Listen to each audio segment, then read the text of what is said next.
Ɩnternational Freethinkers.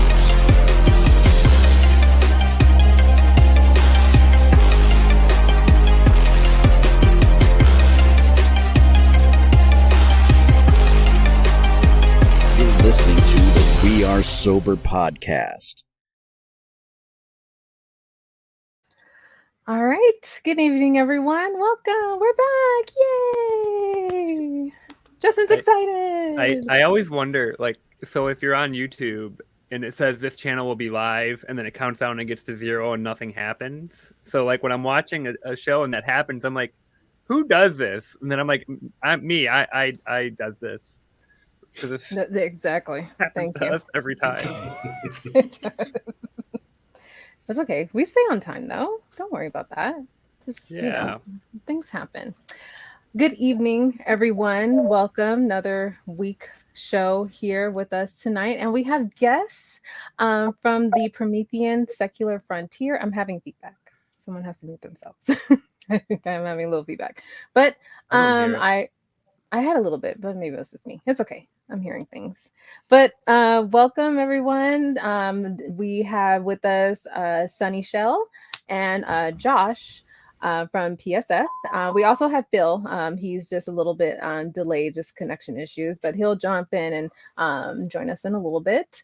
So Sunny, my dear, go ahead and introduce yourself first and just give a brief synopsis of what you do for the channel. All right, so I'm Sunny Shell, and I host the Crucible every Monday night at 7:30. So you guys need to totally check that out. We talk about science and philosophy from a secular perspective, and it's a lot of fun. Just to kind of give you an idea, I'll be interviewing Sasha Sagan, Carl Sagan's daughter, on the 15th. And that's not on a Monday. We're kind of doing something a little bit different. And then on the following night, the 16th, I'll be interviewing Seth Andrews and Dr. Josh. So for our Christmas special. So check that out next week. And is Laura going to be in that one with Sasha? Yes. I thought I saw that announcement recently. Yep, Laura will be there, and Amanda, Pale Blue Mama. Yep. She'll be there as well. So an all-female, awesome panel. Woo. Nice. Pretty legit. No, I've caught the Crucible quite a few times. Enjoy it. And you guys, classically, you guys always have, really educated, well-known or fairly well-known individuals that join you. So that's always great to have. Yeah, absolutely. We love to have things, people who are scientists who study black holes, physicists, climate scientists. We really love to dive into those scientific topics. It's wonderful to be a part of. So please check it out. Absolutely. Okay, Josh, it is your turn. Please introduce yourself, share what you do for the channel. All right. So I'm, as my name states, Joshua Costello Void. I am the founder of the PSF and, co-founder. I come up with the ideas, but Wes has really helped me out a lot, and he's probably within the chat at the moment. So I got to do a major shout out to Wes for everything that he's done, helped out the PSF get to where we are today. But for me, predominantly, I'm mostly the individual who is more or less sitting in the background trying to make things happen, in a sense, getting individuals onto the show, finding these really great guests, also trying to recruit other hosts and stuff like that. Sunny is an amazing host to have on the Crucible, and a plethora of others such as Bryce, Caleb. We have what names are starting to slip my mind right now, which is absolutely horrible. Michael Wiseman is the one that does what the Bible says, something like that. Yeah, Michael Wiseman. Exactly. Yeah, exactly. So that's what I mostly do, is that I'm trying to push forward a narrative that is kind of different compared to what we see on a lot of other secularist channels in general, and try to be more educational with our entertainment. But at the same exact time, we are trying to build into a larger area and a larger arena in order to really tackle a lot of issues that we do see within the secularist community in general, and tackle also religious issues as well. So that's predominantly what I do. Very nice. Well, don't you fret, ladies and gents and theys in the chat. All links to the PSF channel, Patreon, Twitter, all of that in the description. Check them out, subscribe. They're just a big channel that hosts various, I think you guys have like, what, 4 or 5 shows? You basically run live like every day. It seems like it's always something. And it's like you were saying, Josh, it's a wide range of science, philosophy, sometimes medical, sometimes just genuine deconversion stories. I know the one with Dolly that I participated in helping editing was, even during editing of that video, was like hard to get through, because it was just the struggle that she went through, and how well you carried yourself, Sunny, in interviewing her and, you know, offering support and just guiding that conversation was inspiring. So by all means, please, everyone, like and subscribe to the PSF. They have a wealth of content to offer. But alongside that, I wanted to propose a challenge question just to kind of dive into our discussion, which would be that, you know, we see a lot of these network channels that have a plethora of shows underneath that same name, with various hosts and producers and of the like. Oh, and there's producer Wes, of course. Hello. Good to see you, producer Wes. So what would you say, and either one of you can start to answer this question, would genuinely set yourselves apart from those channels? What more would you say you have to offer versus any other network out there? And not to say that there's competition, that shouldn't be the case. It's just you offer more and a different perspective.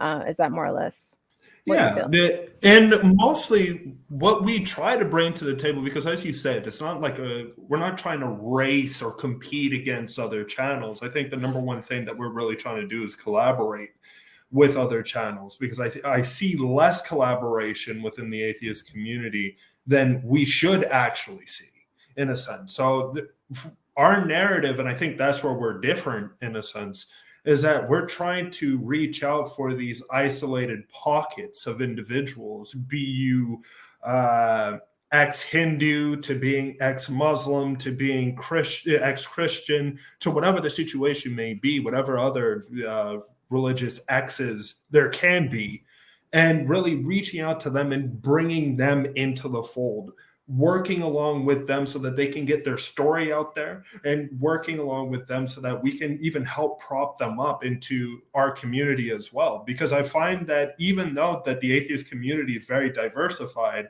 it's still really, I don't want to say fractured, but I would say fragmented in a sense. And the way that I see things is that it's better to be united than it is to be fractured. Because if you're fractured, how are you even supposed to make change when you're unable to work with each other? It doesn't work. It doesn't work in any perspective you look at it. So I that's what completely we're trying agree to with do. And I Josh. think that's a narrative which we have, which is different in a sense. But that's just me. And you know, the only thing that I can really add is that atheism and agnosticism only answers one question, but all of us come from a diverse background, and we can all have something to offer. So what is it that makes us different than, you know, than believers, than, you know, religious people? And that is that we want to engage in critical thinking. And in order to do that, we want to take a look at science and philosophy and all of those type of things. And so that's what we're trying to come at. What is it that makes us a little bit different? And that is critical thinking, science, philosophy, and what does that mean in our daily lives? And I think that's what really helps. I couldn't have said it any better. Yes.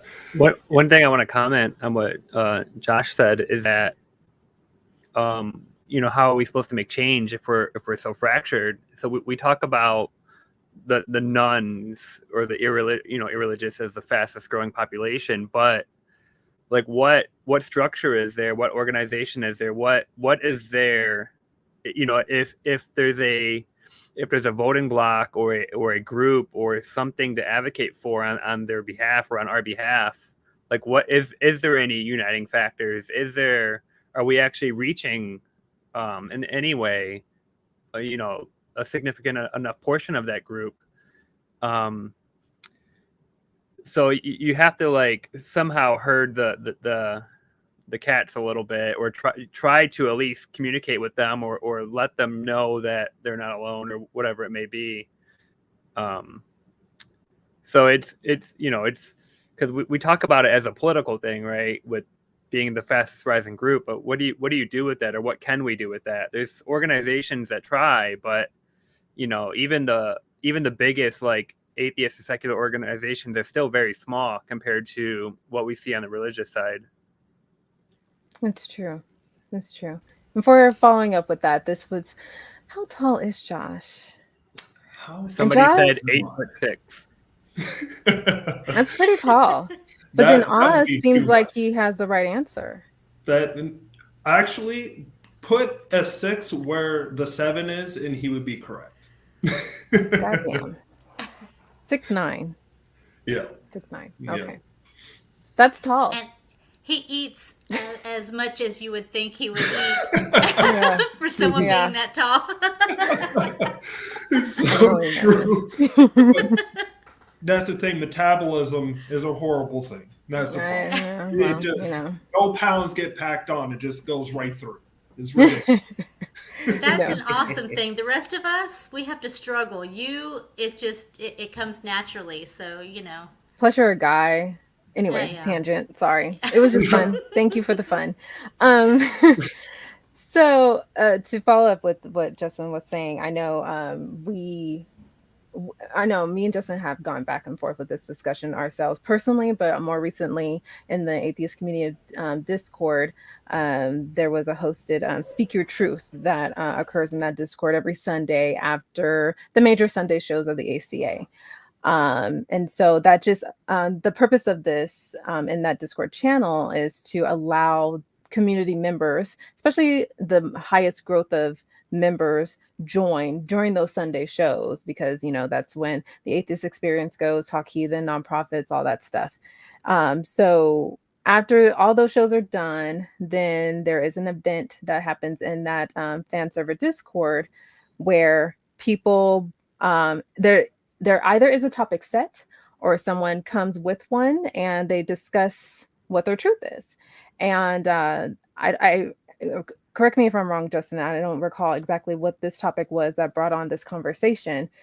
I think it actually was about how to be an effective communicator, or science communicator. Yes.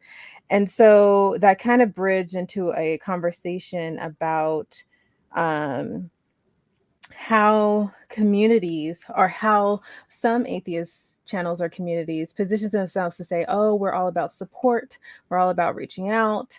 But when someone falls between the cracks of not meeting, whatever expectation of that other, it just seems like they're almost just as badly ostracized and pushed out.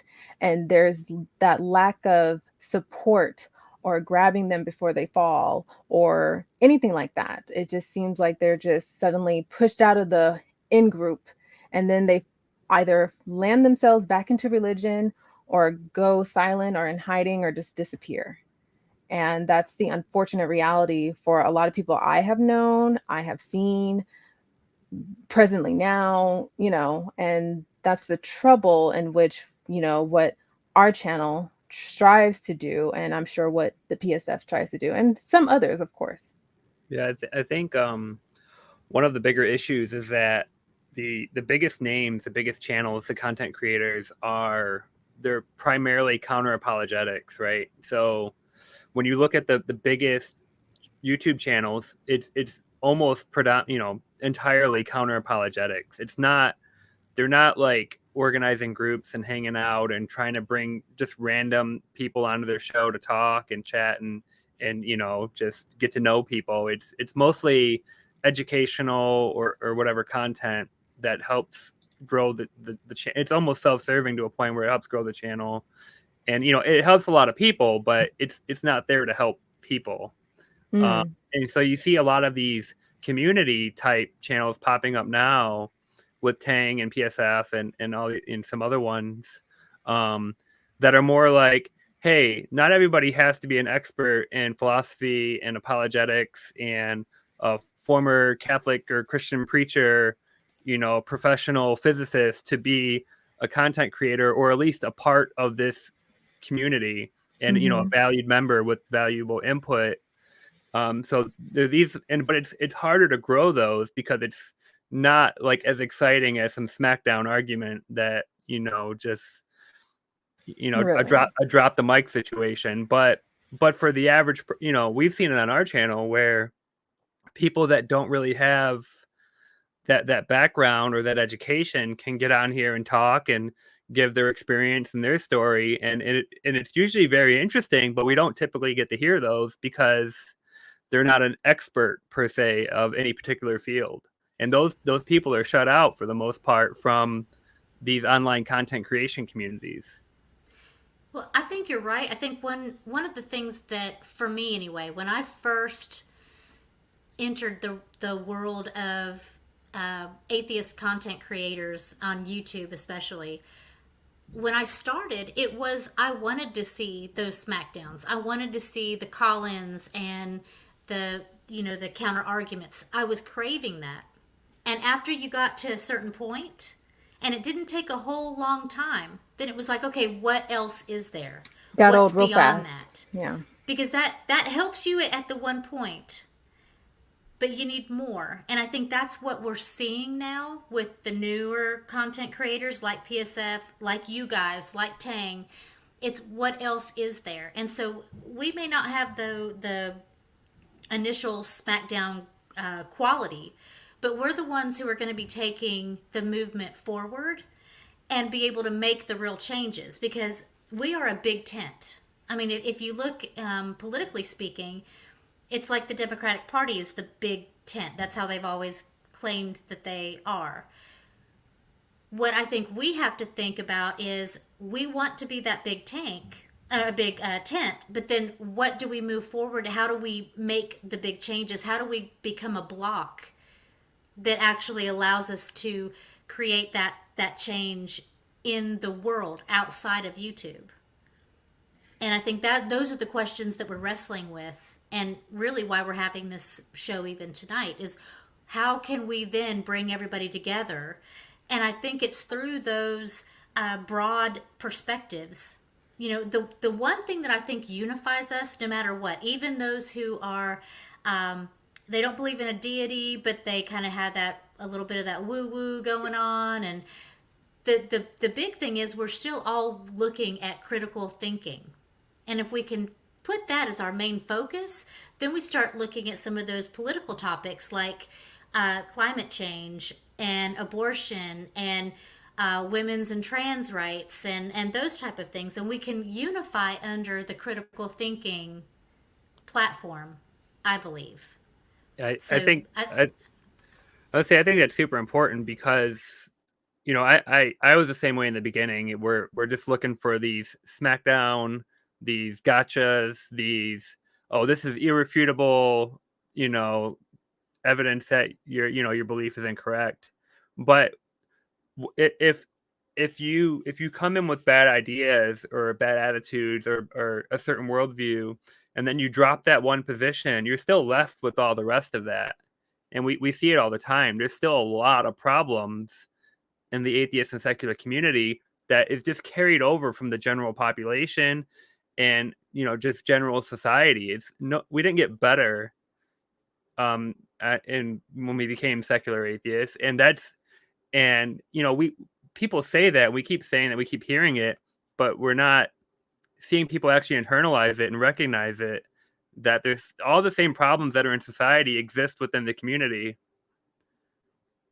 And but so you have to do something else to move past that and start addressing those issues. And that's what we're seeing more and more of now, even to the point of people are saying, I don't want to be involved in the atheist and secular community. I want to be involved in the, you know, socioeconomic and socio-political activism communities instead, because they're the ones addressing the day-to-day issues that affect me, you know, and it's more of a united front rather than, you know, a lot of atheist content is focusing on one thing, or saying we can't put energy or time into this issue because we can only care about atheism, and that's the only priority or the top priority, even though, you know, all these other things are being legislated and policies are being created that affect people every day.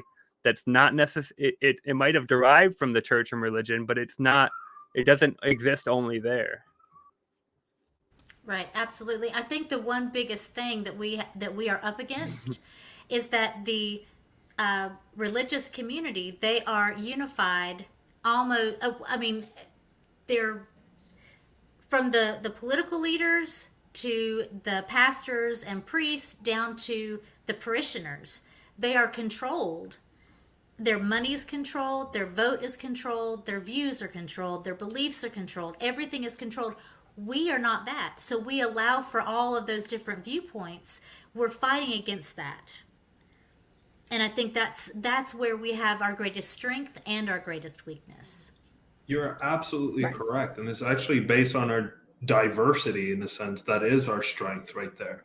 But the problem is that with the amount sometimes of diversity there comes fractures, because other people want to believe that their way of thinking is the right way of thinking.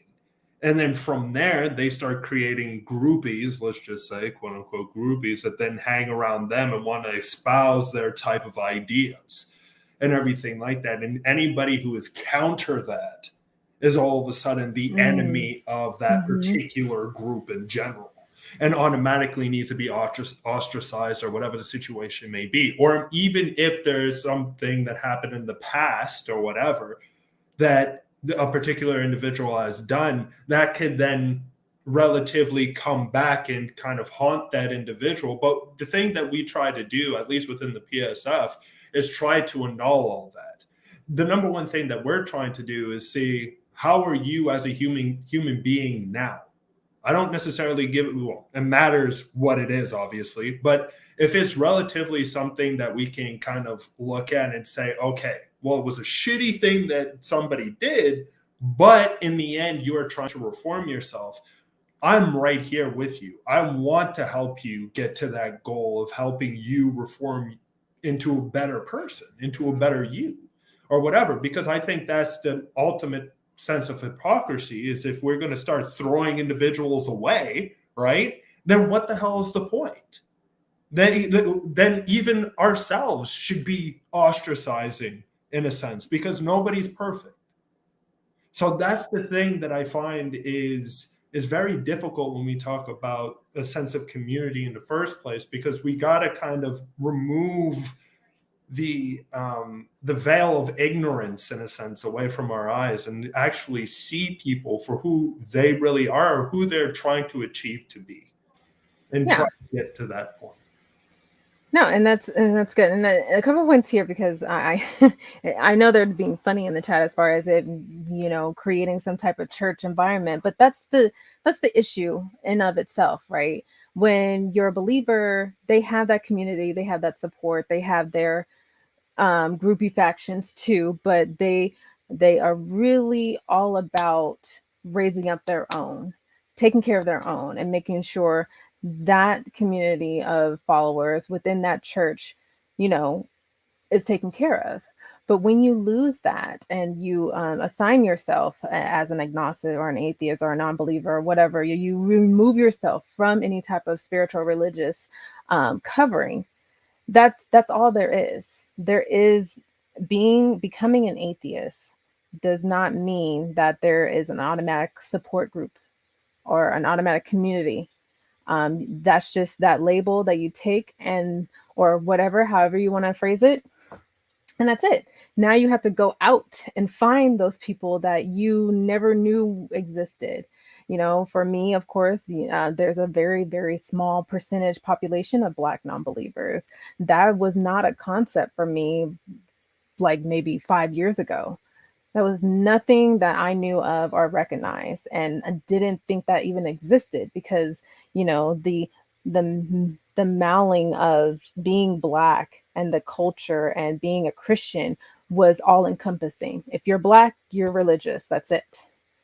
And obviously it took some training to kind of break all of that down for myself. But in that process, and like myself and many others that come from a belief and out of it, you don't know where to go or find, you know, that community or connection or like-minded people or people that can encourage you to, you know, find support or just be supported in general. Community is everything, and having a purpose for people is a big motivator in religion. Yeah. Yeah, that's it. Yeah, that's exactly right. You know, it's really, as you were talking, it's like we have very few women who are vocal atheists, who are out atheist, and then you have Black female atheist. You know, so it's like a double, you know, barrier there. It's a so when minority you find within those, a minority. Exactly. Look at you. We're calling an earlier show. I didn't say that. I didn't make it up. Okay, no, but he's right. It is exactly that. That's exactly Cynthia that. and whoever else. Yeah, exactly. And then you have to look at, you know, there's trans women, trans men, the LGBTQ community as a whole. Yeah. You know, we're all looking for, and not to leave the men out. I mean, you know, atheism as a whole, to have an atheist perspective as a whole in the United States that is outward, not hidden. You know, we're all minority in a sense, but then you have the minority upon minority upon minority. But when we find each other, it's like, oh wait, you don't believe either? It's like you've found something really special. And that, like we've been talking about tonight, that's something that we need to make sure that we are fostering in this community, because we need each other and we need to find those coalitions, but we really need to figure out how to make those coalitions matter in the world, because we are continuing to see our rights decimated over and over and over, and it's gotten even worse with gerrymandering, and with, you know, a lot of the things that we're seeing. For all we know, when this abortion ruling comes out, we may have lost women's rights for the foreseeable future. So and the fact is that if you really look, the left perspective is actually the majority, and the atheist and non-believing is probably close to being a majority. They're just not willing to speak out against this very loud and vocal minority.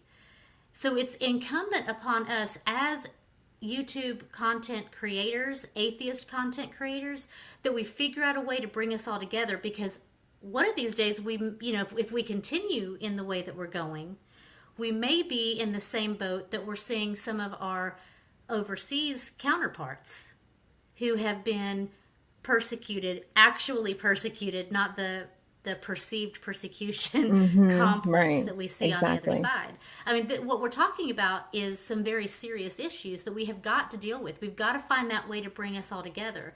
That's one reason I'm so proud to be a part of Tang and PSF and a part of y'all's show coming on here, is because this is the way that we bridge those gaps, by having these discussions and saying, we may not all be exactly alike. We may have divergent views on some things, but the thing that we have in common is humanism, secular humanism.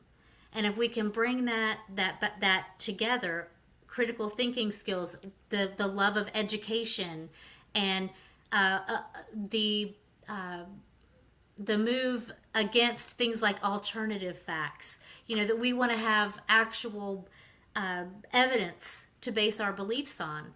Those are the things that can unite us, regardless of whether we're secular Buddhists or non-practicing Jews or whatever those diverse viewpoints are.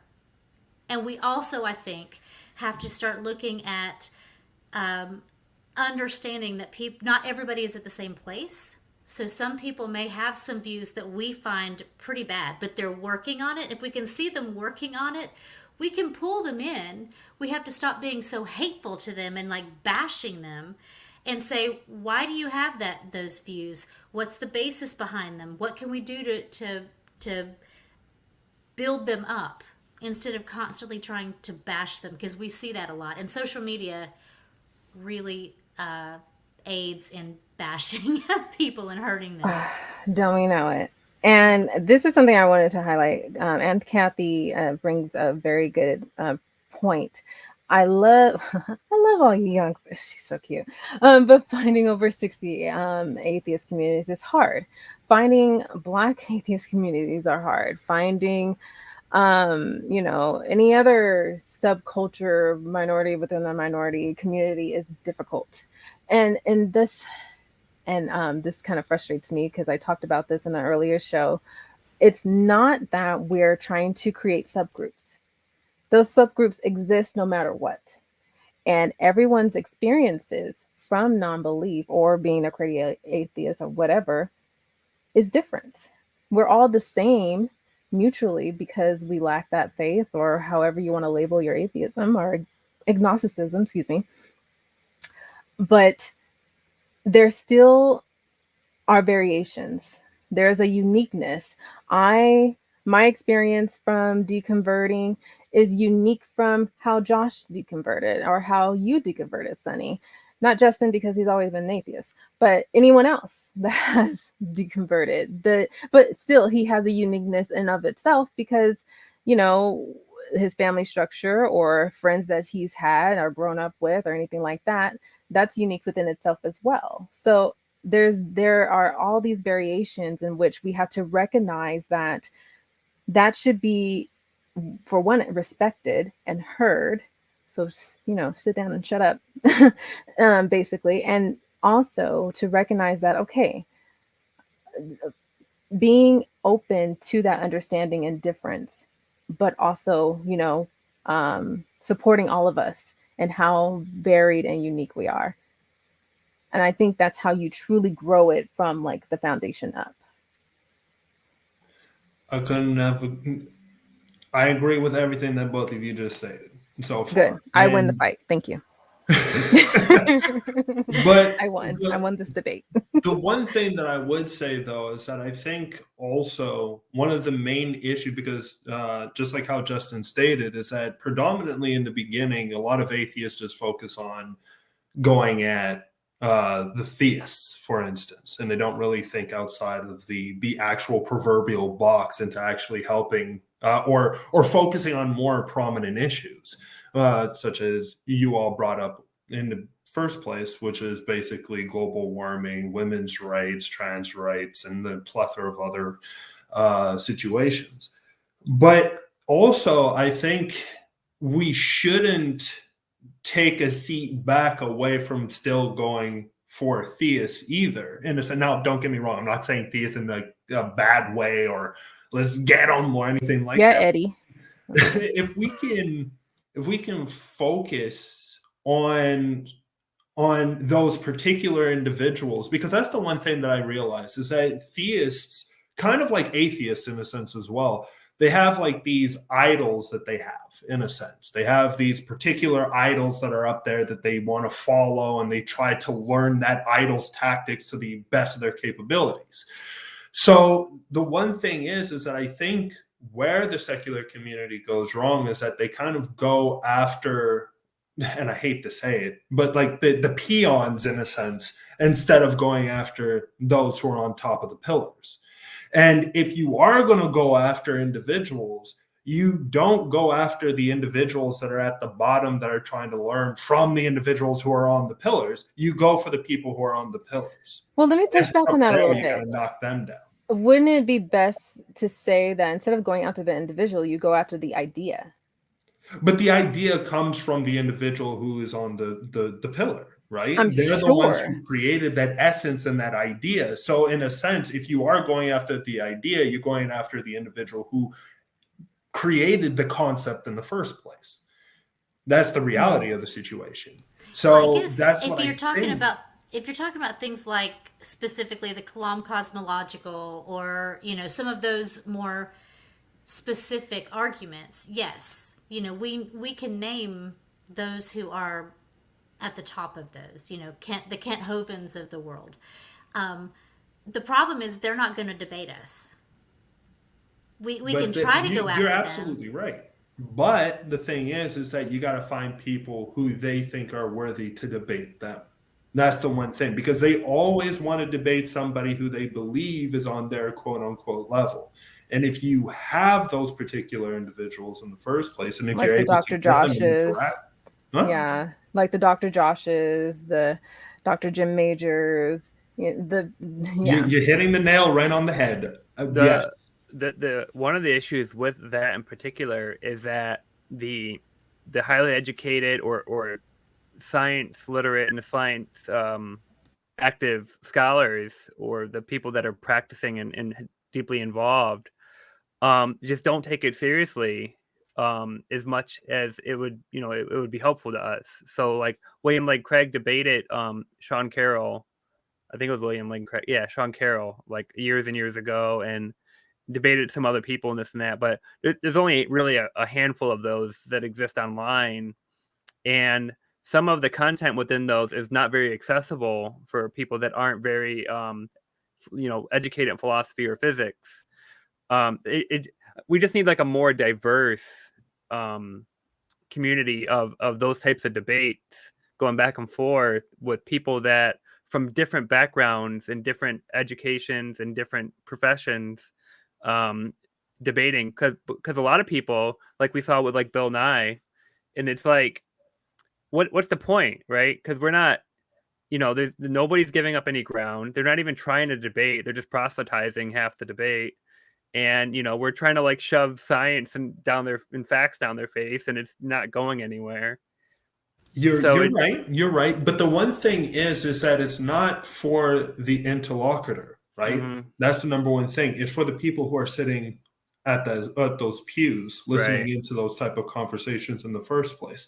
And just like all of us, for instance, the 2000s, in a sense, was a really big time for the atheist movement to begin with, when you had individuals such as Richard Dawkins, Daniel Dennett, and everything like that. Yeah, really all the other old white guys. Exactly. And obviously, I'm saying that we need more diversity within the thing. But to tell you the truth, these particular individuals are the pillars, in a sense, that brought in the new atheist wave.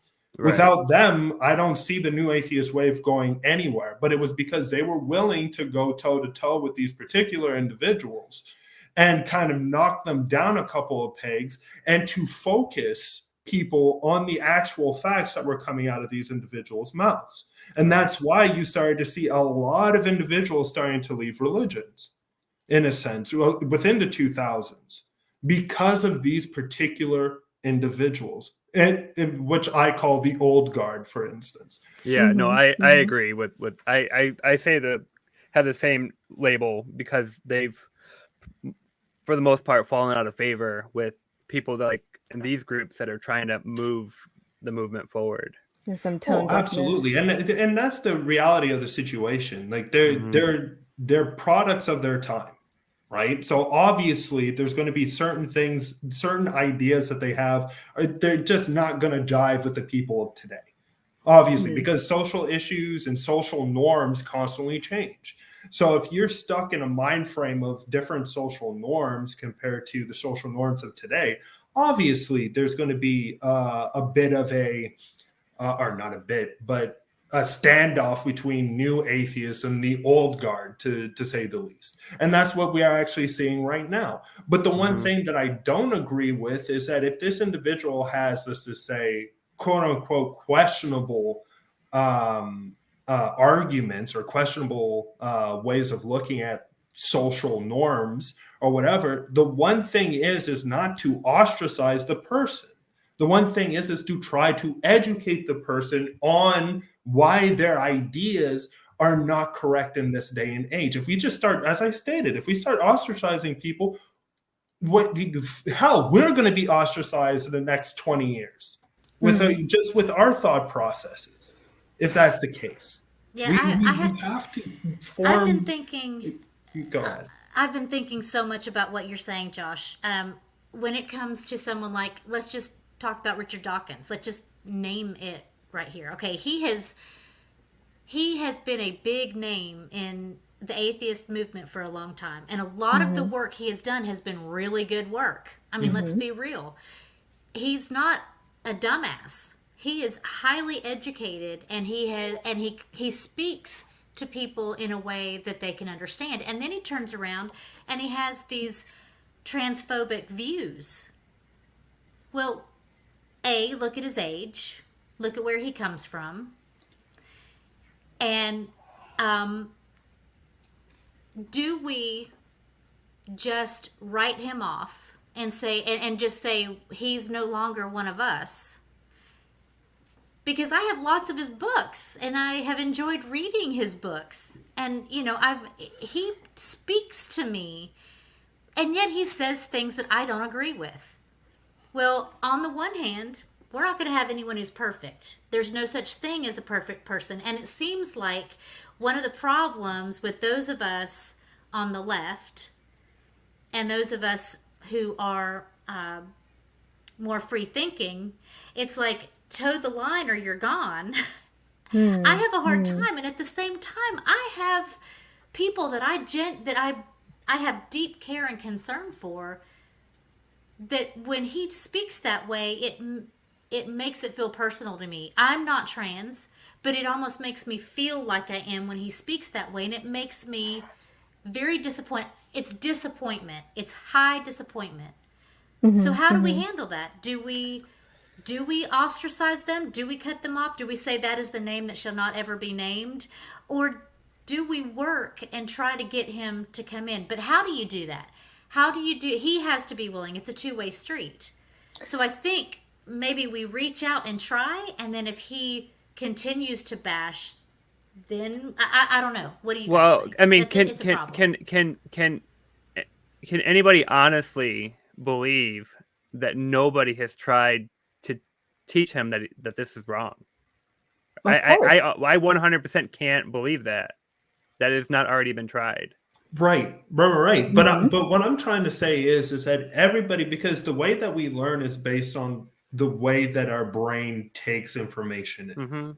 If people are trying to explain to him, but they're not getting through because it's just not the way that he's able to take that information in, or is the hostility behind it? Because a lot of people today, and I'm not saying they don't have the right to be, but if there's emotion or a lot of emotion behind it, it kills a bit the narrative that you're trying to speak to this individual about, because all they're just going to say is, well, this person is acting emotionally. But if you're able to control that and try to speak with them on an even playing field and not on an emotional state, I find that a lot of individuals do tend to be more receptive. Well, there's a group of people that is accessible to people like us that can have a casual, cordial conversation, and then there's a group of people who are not.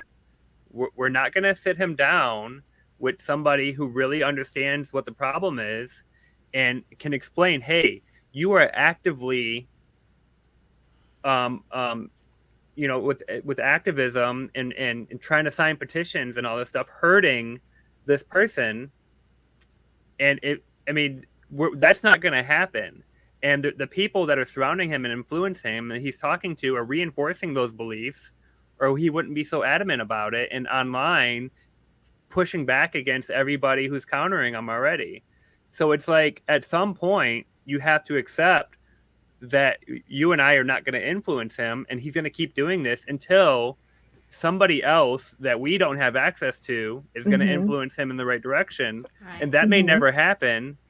And what do you do in the meantime? Do you just say, well, you know, we'll get there sooner or later, and oh, he was a hero before, so he's still a hero now? Like, I think you can say that he did good work, and you can utilize his work and his books and the content that he created, and say right now he does not speak for us. He doesn't represent us in his current form. And there's nothing wrong with separating the prior work with the current person.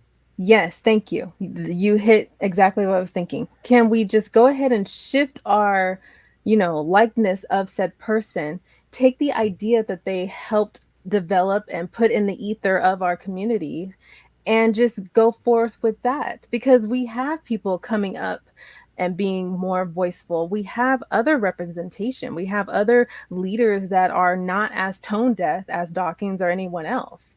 We have those individuals now. And so we can shift those concepts, those ideas, the inspiration behind being more voiceful, being more out, atheists, non-believers, skeptics. We can hone onto that and take it in ourselves and be the example. There is an issue though with pushing back so hard against somebody like that. Is because they're so popular and so well known. When you ostracize that person, you also ostracize a large portion of their audience. So you that has to be taken into account somehow or another if you want to communicate with those people as well. Well, right. I think the key is not necessarily in ostracizing. I think it's just calling it out, not and being and calling it out in a way that is not. Okay, there are people who call it out and be like, "That guy's a freaking asshole," because he said. I mean, there's a place for that, obviously, but if you want to be a force for positive change, then you name the good. You name the bad, you name why it's bad, and then you try to look for ways to move on from that. And that's how you do it. I mean, you don't have to ostracize. You just name it. You be real with it. It's just like if you look at Thomas Jefferson, he was one of our founding fathers, and yet he owned slaves. He raped black women. He didn't give a flying fuck about real equality. He cared about equality for wealthy white men. And so did everybody else in his time period. So you look at, you say, he did some really freaking great things. Not everybody else, right? Okay, yeah. When you're talking about the slaves and the people that were raped and all the other people, they cared about themselves, and we can't count. We can't we can't only look at it from the eyes of the people who were on top. Right, but the people that were on top didn't care about anybody else. Right. For the most part, there were some great abolitionists, and there were even some people who were slave owners who became strong abolitionists. So you can't, paint everyone with the same brushstroke. But at the same time, you have a particular power structure that's majority X way. You have to recognize that and say there's some good things that came out of that. Here are the bad things, and here's how we could grow from there. And that's what we do with Jefferson, and that's what we need to do with Dawkins, and the name just went out of my head. Others like him. Well, if this was a scientific body of work, we would say we will use the science and the work and the evidence and all that went into it, and not worship the person that developed it, right? Like if Newton or whoever was absolutely ridiculous and had all these other off the wall thoughts, we don't chuck out the body of work because of alchemy. We say this is value. We keep the valuable parts, and we discard, or we simply do not elevate the invalue. The parts that don't apply anymore. And just because some people are still here, we doesn't mean we really can't really do the same thing and say, look, this body of work that they created and this effort and stuff that they've done is very useful and valuable, and we still have all the books and the videos and the debates and this and that, we can just say, hey, this other stuff, the stuff that's outside of their lane, of their scope, of which they should be really talking about, is just not really applicable. It's not that good. Right. And I completely agree. But the one thing is that I think that we're in agreement towards a certain extent, but it's just, if we are still trying to talk about ostracizing a person for said ideas, we're kind of, in a sense, following suit in a certain way what religious individuals do for people who are not following within their thought process, instead of actually trying to help these people see why their ideas or these particular ideas are messed up in the first place, right? Now, don't get me wrong. I'm not saying that we need to waste all our time and effort to be sitting down with this guy, going step by step why these things are bad. Like, no.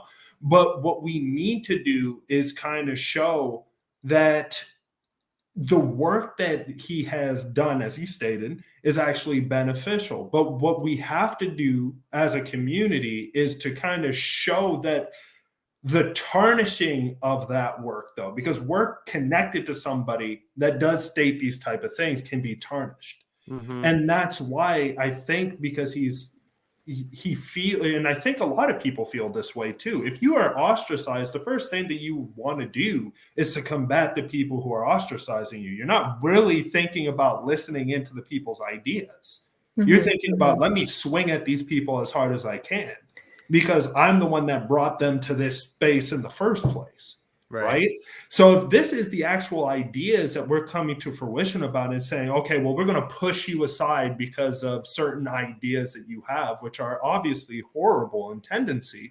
But again, as I stated, I just have an issue with just ostracizing people in the first place, unless you've done something so horrible where you're actually harming another individual, in a sense, with physically harming another individual, in a sense. Then at that point, I see that the person does sadly need to be pushed out of the community, because that's not what we're aiming for. But if it's something where it's more mental, let's just say, I think that we can really work with the individual instead of ostracizing. And see, I almost go back on that, because it's like I'm in this weird place, because I'll tell you, when someone of prominence says something that is only mentally problematic, what it does is it makes it okay for others to act on those impulses. I mean, it's like it. Yes. If it's just like what's his last name? Will Wheaton. Will Wheaton had a post just the other day that said that one of his problems with, and I don't remember who he was talking about. One of the comedians that was making gay slurs in his jokes. Dave Chappelle? Yeah, Dave Chappelle. Thank you. I was trying to remember it, and I apologize. It's been a long day. Okay. He was saying that the reason that it is so problematic is because when he was growing up, when he was younger, it was he had a stand-up comedian that he just loved, that was powerful and would make slurs against gay people. And so to him, it was funny. He didn't know any better. He lived a privileged, cis, white, male life. And so he thought it was hilarious, had no clue. And then he made a slur using the F word and not fuck, the other F word that has to do with, with gay people. And he did it in a room of gay men, and he didn't realize they were gay until he said the word. And he realized in that moment that it had normalized for him, because a comedian had said it. It became okay for him to think it. And if there's no one to challenge that, he will continue to think it, and it'll be reinforced, and then he acts on it. So that's I think that's where we see Dawkins. He's not challenged. But I don't, this is good to talk about. There's a lot of points in the chat regarding this. I know Aunt Jur had made a point here that there has to be a path to redemption, and we have to talk about that instead of just bashing for doing something wrong. I agree. There, individuals deserve that path. And then Lemon, of course, I like this question too. Could we not stoop to ostracizing him or them, her, whoever, but also not over glorify said person, just move on? Yes, I agree. We should just don't make attempt. Well, it's hard to say, but right, it's just moving on. But I want to try and bring it back down to the non-famous individuals or the leaders or pillars of atheism or whatever, however you want to phrase it. Bring it back down to just regular people, because you see this in the regular people group community that we, display our content to, that we communicate to on Discord, that we try to have them like, subscribe to patrons, all that shit. This is more, I think, thinking it more at home in this instance, instead of thinking about those that we know that we followed ourselves, is the deeper concern. The deeper concern is those that, want to find themselves in a community, left religion, want to try and volunteer their service and be a part of something. And then once they find themselves in that situation, they meet all kinds of people. Everyone's all happy smiles and hugs and kisses and internet hugs, whatever. And then there's something that goes wrong. Maybe that person is dealing with a mental health issue that draws them away from certain duties. Or maybe that person is, their socially awkward interactions may seemingly make someone else uncomfortable. Therefore, they're not suitable for this kind of in crowd. They get pushed out. They get ostracized. We need to focus on that, because those individuals that don't have mega book deals, that are not plastered on, pictures and magazines, or don't have thousands and thousands and millions of followers, those individuals that follow us, that view us, that watch what we say and do and talk about, that is where we're losing folks. That is the most important. How do we address those that are causing those fractures, to push people back to religion, to push people out and then suddenly disappear and then come back? Because we all can at least name one person that has suffered that. I think about in these communities, especially on Discord, it's so difficult to maintain like a cordial, peaceful environment that people get banned all the time. Mm-hmm. And it's like, well, they're atheists, they're secular. We share a lot of the same values, maybe not all of them, but you ban them and you never hear from them again, and who knows where they went. And it's like, maybe we could have done something more to keep them around, or communicate with them in some other way, or some other group, or something else. Yeah.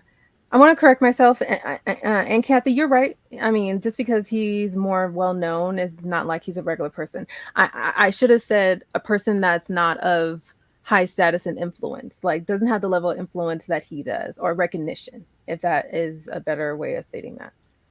I think the problem is that when we're on social media, we have a sense of anonymity, even though we really don't, but we have a sense of anonymity. So we say things to each other that we would never say if we were facing each other face to face. So easy. If we were looking at each other, and we tend to mouth off or knee-jerk react in forums, or comment streams and Facebook and all of that stuff. On one hand, it gives us the ability to say what we really think, and on another hand, we have no filter. And I think that's where we have the problem, where we have to maintain safety for everyone, so we end up banning somebody. But it could have just been a bad day for that person, or a bad week, or mental health issues, like you said before. Or where do you draw the line? Yeah. It's very difficult. I think maybe what we could do in those instances is say, listen, what you're doing right now is inappropriate. You need to take a time out. Maybe you need a mental health day. Maybe you just need to go, outside, take a deep breath. But remember that there are human beings at the other end of this. And, how do you want to be treated? I mean, let's go back to how your mom raised you, or, well, not everybody has a good mom. I had a good mom, but not everybody does. That's a privileged status. But, how do you want to raise your own kids? You want to make sure that we have some type of social decorum. So instead of coming on here and knee-jerk reacting, take a break, come back, message me. Let's have a discussion. What's going on? What's the problem? Reaching out to them as human beings would probably be the best thing. One thing that one of my philosophies is negative behavior almost always comes out of some type of suffering. And so when we see people reacting in that way, it's most often because they're suffering in some way. What can we do to reach out to them on an individual level instead of just banning? Yeah. Josh, you had something. Yeah. No, I completely agree. And at the same time, again, because that's the thing, people have a tendency to follow individuals, because that's the one thing. These forums do have people who are relatively large within the community manning them. So the thing is that I believe that there are certain individuals, or maybe even the people who are large within these forums, kind of dictating to other individuals that we got to get these people out because they're not on the same wavelength as everybody else is on this forum, or that I want people to be on this forum to have. So I think one of the major things is that there needs to be the reining in of these type of individuals as well, to call them out if we do hear anything of the sort, in a sense, because obviously not to ostracize, but to call out and to be like, well, we're seeing that you're starting to purge people out of your group. What's the meaning? Well, why are you doing this, and for what purpose, or whatever, and really try to get down to the crux of things rather than and kind of like how Sunny stated as well, to really go one-on-one rather than to try to bring it out into the forefront. Because again, a lot of people act differently when it's one-on-one to a large forum being brought into a conversation. Yeah, like 5, 6, 10 people just pouncing on you. That's it. Right. One of the issues with online communities like Discord or forums or whatever is that everybody has access to everybody else. And so it's very difficult to remove yourself from a conversation that you don't want to be in, or to just not see it, or whatever it may be, right? So that's why a lot of people end up getting removed or banned to begin with, is because they're either talking about content that's triggering or traumatizing, or they're bothering somebody, or they're just sea-lining or harassing or whatever it may be. And it's very problematic, but it's because anybody can jump in at any time and say whatever they want to anybody that's there. And that's, good and bad. And there's needs to be like some way to control that, but just removing them from the community forever is probably not the solution, or the best solution. Absolutely. And I think that there does need to be rules and regulations, because as you stated, like, there's trolls within the communities, and there's a shit ton of different other, and actually people who just do want to follow people and really cause them not harm, but I mean, like, to really freak them out in a sense, or to say weird just shit to rile them up because they're bored or whatever. Whatever the situation may be. So obviously when you're in, or you need to have, again, it has to go back up to the administration, because it's not up to the people in a sense to try to, well, they can bring things to light, obviously, but it's the administration above that needs to kind of dictate to the individual who's there that's causing the issue. Why are you causing that issue in the first place? And you keep going down this track, and we are going to come up with A, B, C, D, and E in order to deal with this type of harassment or whatever the situation may be. So it's a bottom-up strategy, bottom-down strategy. You need to have it both ways. And if there's people calling somebody out, but the admins aren't working on it, you're failing as an admin, because obviously as an admin too, you can't just monitor all the conversations that are being had on Discord or whatever the situation is. So you need to have people who are at the bottom, in a sense, like your normal speakers and whatever the hell they're called on Discord to relay that information onto you, give you the proper name of the individual so you can go and get down to the crux of the issue. I think what Sonny said is important in that regard, because it's easy to maintain a stable environment and to control the atmosphere if you just get rid of all the problematic people. That's the easy thing to do, right? Is to just ban everybody that's outside of the norm, mute them, kick them off, whatever, and then then you go on peacefully as day to day. But where's that person going to be in 3-6 months or a year or whatever? And do you care more about bringing people into the fold or maintaining the peace, or trying to communicate and try to find what the problem is, why they're doing it, rather than just getting rid of it altogether. Yeah. I think it's a fine line we walk, because we want to maintain a safe place for everybody, but you don't want to push those people out. I think the biggest thing that we can do is lead by example. When you have content creators who are out there bashing and calling people stupid and idiots, and if you don't answer the way I want you to, then I'm just gonna cut you off, and call you terrible things, then we're creating the system that we're now reacting to. I mean, we can create the world that we want to live in online, so to speak. And I think we have to lead by example, and we have to give very clear parameters. So if we say, listen, we want to have a safe place for everybody, but we're also wanting to not have knee-jerk reactions. So when something happens, here's what we're going to do. We're not going to just ban somebody. We're going to try to have a conversation with them. We're going to try to figure out how we can help.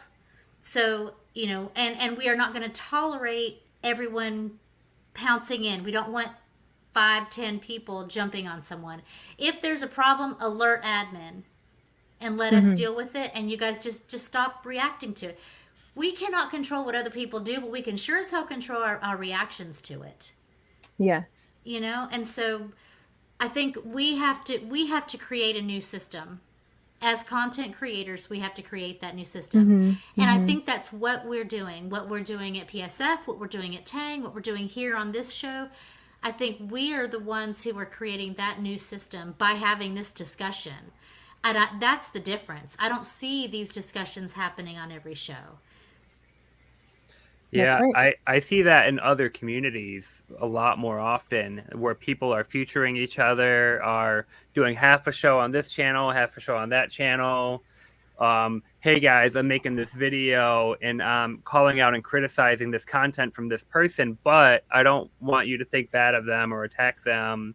And I'm going to have them on next week so we can talk about my thoughts on this. And there a lot of other fields or other genres kind of do these things, but it's just like the religion, anti-religion, atheist stuff is like so polarized. We have to kind of like try to rein that back in a little bit. And like you said, support each other and support other groups, other channels. It's not like two churches across the street from each other are at war. It's like, no, they want you to be their parishioner or whatever, but if they see each other cleaning up the street, they're going to go out there and help clean up the street. They're going to volunteer in the same things that need to be done. So it's good that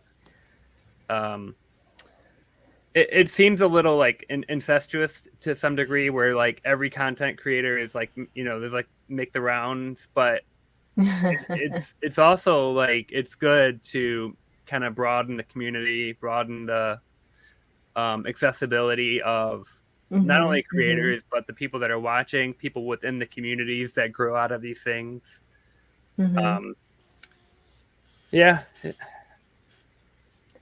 Thank you for your final word, Justin. Yeah. No, I agree. I agree with you. And Sonny, you read my mind with what you said as far as setting the example, demonstrate better.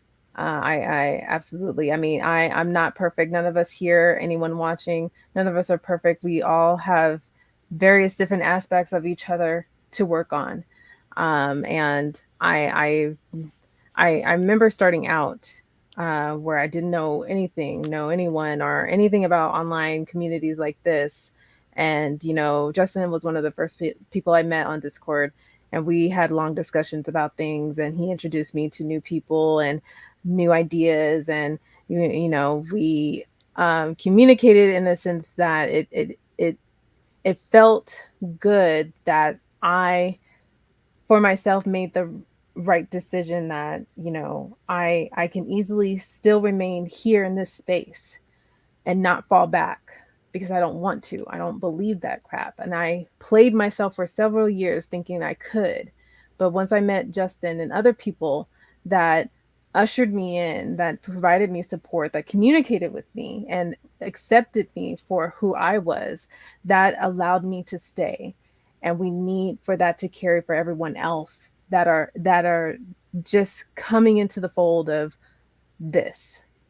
And I think with your channel, with ours, and everyone else that we involve ourselves with, we need to adhere to that to the best that we can. So that's my final word on that. No, again, no, I don't have anything counter what anybody has said. Really? So You talk a lot. I'm surprised. So literally, it's going to be me stating the same things that you guys stated for the fourth time now. So Okay. all I'm just going to say is that as individuals who people watch, in a sense, as individuals who are hosts to a particular show, and if you're even within a movement in itself, let's just say, you always need to show by example. That's the number one thing. You always need to put your foot where you're wanting to lead the group in. You have to take that initiative. If you're not the one taking that initiative, then in a sense, you're just a hypocrite trying to dictate to other people while you're just sitting back, not doing anything that you wish to do in the first place, or that you're espousing in the first place. So always the first thing, if you're a host, if you're somebody who's running a movement, as I stated, anything, is that you have to put that first step forward yourself in order to show everybody else that this is where we need to go, this is where we need to be, and this is why we have to do it the way that we're doing it so far. So as I stated, being working and coming on shows such as the both of yours, and going on Tang and going on all these other shows that I think we've given Tang too much free advertisement. We've given Tang a lot of free advertisement. Oz, I want my loyalty, I'm just stating, like, and Kathy in the memo. it's just the reality of the situation, right? Like we got to call out individuals of the community that have been doing really good so far, and have been who've been the example to kind of follow, right? So that's why I'm stating these and talking about Tang and so on and so forth. But I mean, Oz is on next week too for almost similar but separate discussion, along with Randolph Richardson and Cynthia McDonald. Sorry, she's the goat. I gotta sing her name. I know, right? Love her. Anyway, about secular activism and things like that. So of course, audience, catch us next week for that. Sunny, I'll give you a final word here as well.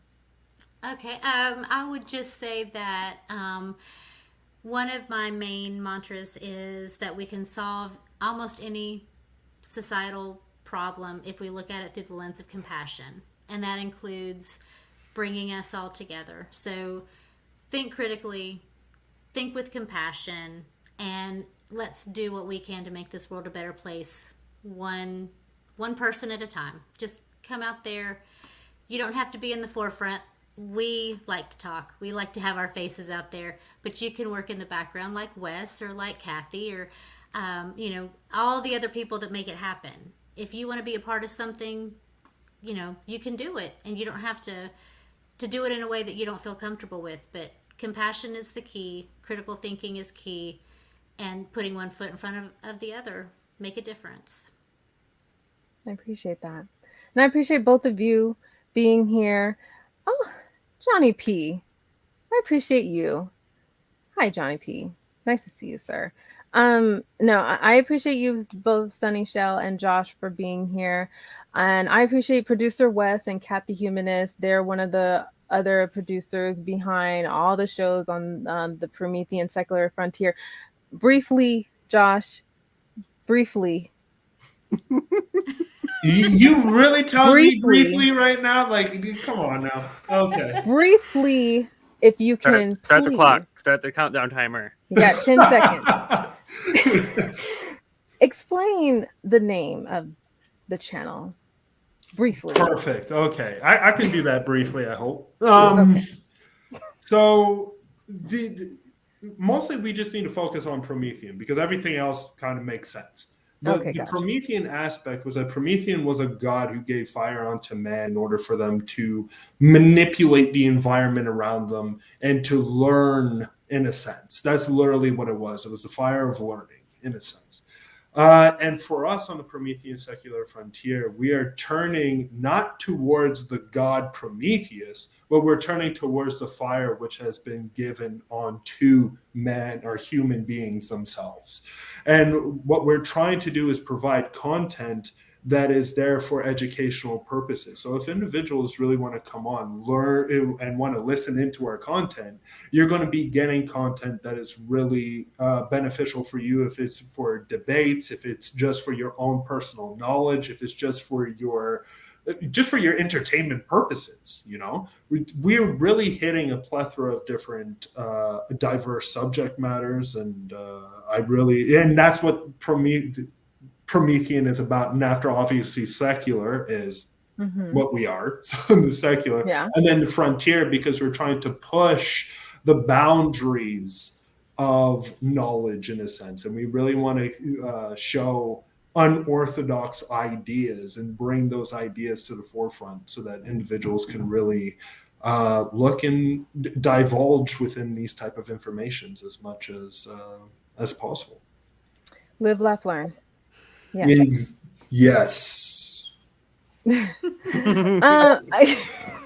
I thank you, Josh. That was the best. Was that short enough? I mean, short, concise. Oh, thank you. Thank you. I would honestly say that was the best damn explanation for the name of a channel I've ever known. God damn. Killing it. Killing it. Moving on. But thank you again, Sunny and Josh, for being here. Obviously, you both are welcome to come back at any time. So please, the door is open. I love working with you guys. I love what you do, and I believe that you will meet that challenge in setting that example as part of the discussion. So thank you so much. I enjoyed this. Some announcements. We, of course, will, like I mentioned, Oz, Randolph, Cynthia will be on next week for a discussion about secular activism and community and outreach and everything else in between, because all three of them obviously do real life activist things.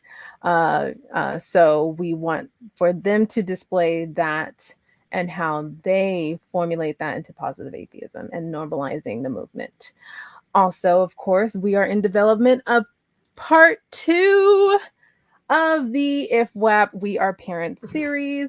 We have Justin, we have Laura, we have Richard, we have Bree, and we are having special guest Mike Carey to have a discussion on mental health, how you talk about the mental health with your children, parents that experience mental health issues themselves, and normalizing that discussion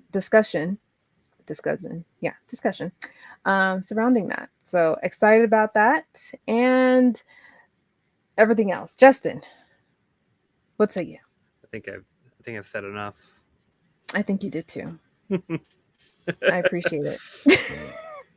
But I did post a link of the Discord in the chat. I will do it again. So if any of you out there want to join Justin and I, any of the hosts here, by all means, join us there. We'll continue talking about this or something else. But until then, we will see you all next week. Have a good evening. I'm trying to type and do things at the same time. Where's the button? Okay. Bye-bye.